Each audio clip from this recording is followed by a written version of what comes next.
जय हिंद दोस्तों, मैं सेबी पंजीकृत सलाहकार नहीं हूँ। यह वीडियो केवल शैक्षिक और सूचनात्मक उद्देश्य के लिए बनाई गई है। सुबह में मैं आप लोगों को ये जो है स्क्रीनशॉट दिखाया था कि 64 शेयर डेबिट हुए हैं।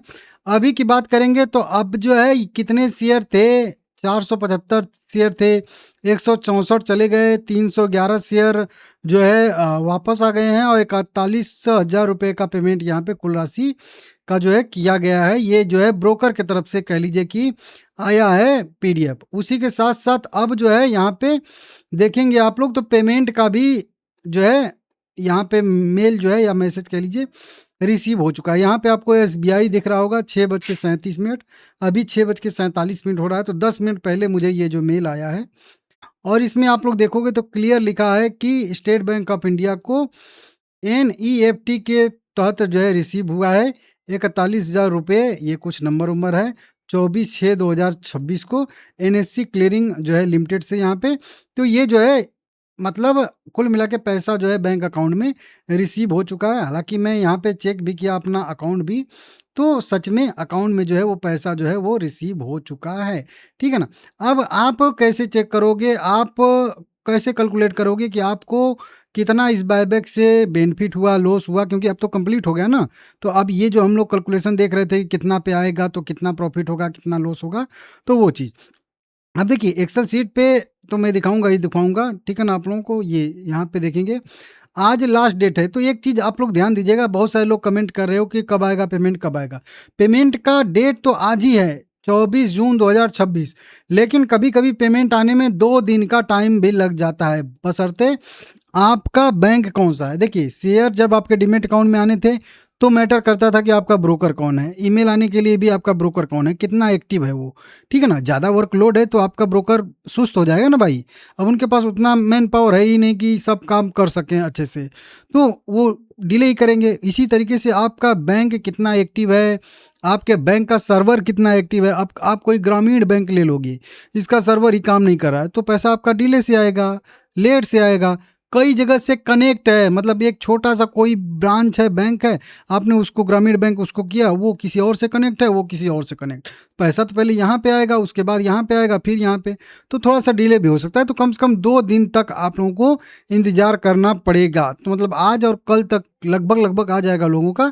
कुछ लोगों का फंसेगा, तो जो आईएफसी कोड और जो है नहीं दिए होंगे, हो सकता है उन लोगों का इधर उधर मतलब बैंक अकाउंट सही से लिंक नहीं होगा या बैंक अकाउंट अपडेट नहीं किए होंगे, उनका जो है पेमेंट है वो फंसेगा। ठीक है ना। तो आप चेक कर लीजिएगा थोड़ा सा कि आपका बैंक अकाउंट डिटेल उटेल सब सही है, लिंक है अच्छे से कि नहीं है। ठीक है ना। तो इस तरीके से समझ लीजिएगा। ठीक है। अब कैसे देखिए, अगर हम लोग यहाँ पे देखे थे तो यहाँ पे तो हम लोगों को क्लियर समझ में आ गया था कि अगर 200 रुपये पे किसी ने खरीदा है, चाहे कोई भी कितना भी 10, 5 जो भी इक्विटी शेयर खरीदा है, और बायबैक के बाद अगर प्राइस 174 रुपये चला जाता है, तो वो कॉस्ट टू कॉस्ट है, ना ही उसको प्रॉफिट है ना ही उसको लॉस है, एकदम बिल्कुल नेट टू नेट हो एकदम। हाँ, 210 के ऊपर अगर खरीदे हो और 174 ट्रेड कर रहा है तो फिर आप थोड़ा बहुत जो है लॉस में हो। ठीक है ना। वहीं पे अगर 200 के नीचे आपने खरीदा है तो फिर आप जो है अच्छा खासा प्रॉफिट में भी यहाँ पे हो। खास करके 190 ऐसे खरीदे हो तो आप 5-6% के भी यहाँ पे प्रॉफिट में हो, जो कि मैं आप लोगों को अभी दिखा रहा था। अब आप कैसे कैलकुलेट करोगे कि कैसे जो है कितना जो है वो आया है। ठीक है ना। आप कैसे कैलकुलेट करोगे कि आपका कितना प्रॉफिट हुआ है, कितना लॉस हुआ है। तो ये तो मेरे पास एक्सेल है, तो मैं तो डाल के यहाँ पे चेक कर लूँगा जब भी मुझे डालना होगा कि मेरे पास कितना क्वांटिटी है, प्राइस क्या है और बायबैक के बाद का प्राइस क्या है, वो चीज़ यहाँ पे। ठीक है ना। लेकिन आप कैसे कैलकुलेट करोगे, तो आपको मैं एक आसान सा माध्यम बता दे रहा हूँ। ठीक है ना।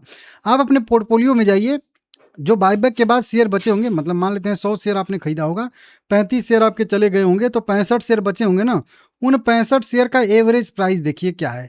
अब मान लेते हैं एवरेज प्राइस वहाँ पे जो भी आपको शो कर रहा है, मान लेते हैं कि 200 रुपया शो कर रहा है, 210, 203, 4, 5 जो भी ट्रेड कर रहा है आपके करेंट शेयर का प्राइस। ठीक है ना। उसी प्राइस से आप जो है इस टोटल शेयर का प्राइस अपने 100 शेयर का या जो जितने भी शेयर हैं उतने शेयर का जो है गुणा कर दीजिए। जैसे कि मान लेते हैं कि आपके पास 65 शेयर बचा हुआ है और आपका एवरेज प्राइस 200 रुपये दिखा रहा है, तो आपको 65 में गुणा नहीं करना, उतना का तो वैल्यू आपके पोर्टफोलियो में दिखा ही रहा होगा।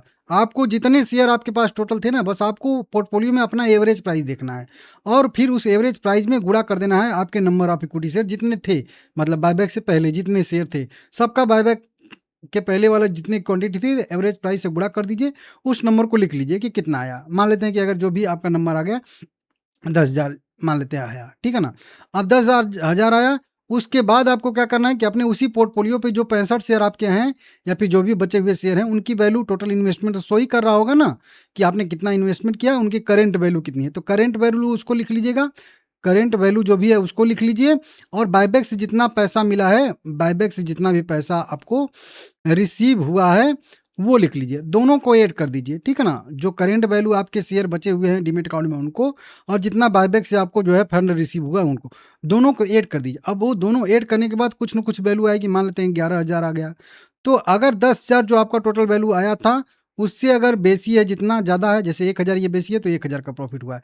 अगर यहाँ पे आपका आ रहा है 9,000 और 10,000 आपका पहले टोटल वैल्यू आ रहा है, तो मतलब 1,000 आपको लॉस हो रहा है। तो इस तरीके से आसान तरीके से आप जो है निकाल सकते हो कि आपको कितना प्रॉफिट हुआ है, कितना लॉस हुआ है। फिर से समझा दूं, आपके जितने भी शेयर थे उनको एवरेज प्राइस से गुणा कर दीजिए बायबैक के पहले वाले टोटल शेयर को, उसके बाद करेंट जो पोर्टफोलियो में शेयर बचे हैं उनकी वैल्यू, और जितना आपको बायबैक से रिसीव मिला उनको जोड़ के जो है उसमें से घटा दीजिए, समझ में आ जाएगा इस तरीके से, ठीक है ना। तो कमेंट करके बताइए आपको कितना प्रॉफिट हुआ, कितना लॉस हुआ, आपका एवरेज प्राइस क्या था वो बता देंगे तो मैं खुद समझ जाऊंगा कि आपको प्रॉफिट हुआ है या लॉस हुआ है, और कितने आपके पास इक्विटी शेयर हैं। तो आज कुल मिला के कह लीजिए ये बायबैक कंप्लीट होता हुआ दिख रहा है, हालांकि कल भी कई सारे लोगों का जो है पैसा रिसीव होगा। तो इंतजार करिएगा, थोड़ा सा पेशेंस रखिए, सबका जो है ईमेल आ जाएगा, कोई दिक्कत नहीं है। किसका किसका आ गया है कमेंट करिएगा, लाइक करिए, चैनल को सब्सक्राइब करिए।